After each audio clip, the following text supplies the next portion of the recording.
નમસ્કાર મિત્રો, સ્વાગત છે તમારું વિડીયોમાં। તમે જોઈ રહ્યા છો દેશ, દુનિયા અને ગુજરાતના તાજા સમાચાર।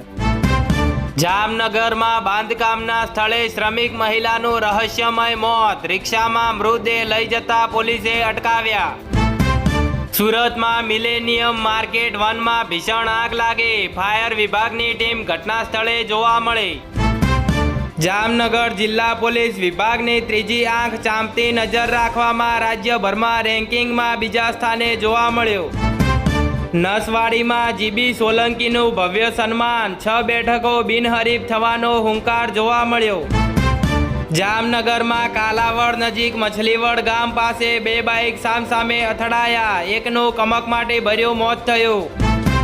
કાલાવડના કાશ્મીરપરા વિસ્તારમાં રહેતી પરિણીતાનો પોતાના પુત્રના વિયોગમાં ગળા ફાંસા દ્વારા આપઘાત જોવા મળ્યો।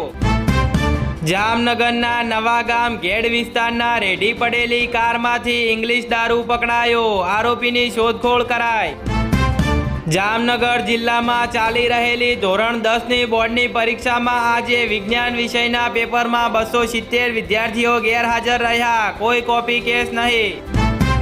નરોડામાં પિતા પુત્ર સહિત 3 લોકો અને કાગડાપીઠમાં 4 લોકોને તલવાર અને પાઇપ વડે મારામારી કરી સારવાર માટે ખસેડવા પડ્યા।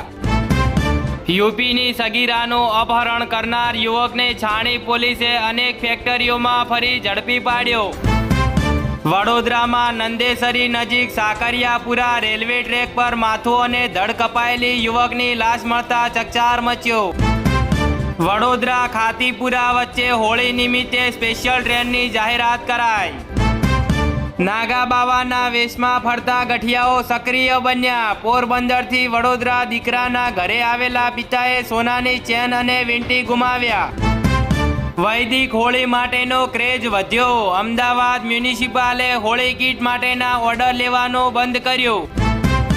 અમદાવાદમાં આરપીએફ જવાનોની સતર્કતાએ ટ્રેન નીચે કચડાતા બચ્યો મુસાફર, ઘટનાના સીસીટીવી સામે આવ્યા।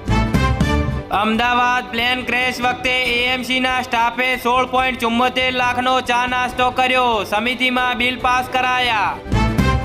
સુરેન્દ્રનગરમાં વારંવાર જાહેરમાં દવાનો જથ્થો ફેંકતા અજાણ્યા શખ્સો સામે કડક કાર્યવાહીની માંગ ઉઠી। અમદાવાદમાં પાણી સમિતિમાં દરખાસ્ત મંજૂર, હેબતપુર વિસ્તારમાં આવેલા તળાવને નેટવર્ક ઇન્ટરલિંક કરાશે। મહેમદાવાદ પાલિકાની સભામાં ભાજપના સભ્યોનો હોબાળા સાથે વોકઆઉટ જોવા મળ્યું। આણંદની પોસ્ટ ઓફિસ અને પાસપોર્ટ ઓફિસમાં પોલીસનું ચેકિંગ થયું। લખતર રાજકોટ વાયા સુરેન્દ્રનગર રૂટની બસ અચાનક બંધ કરાતા મુસાફરોમાં રોષ જોવા મળ્યો।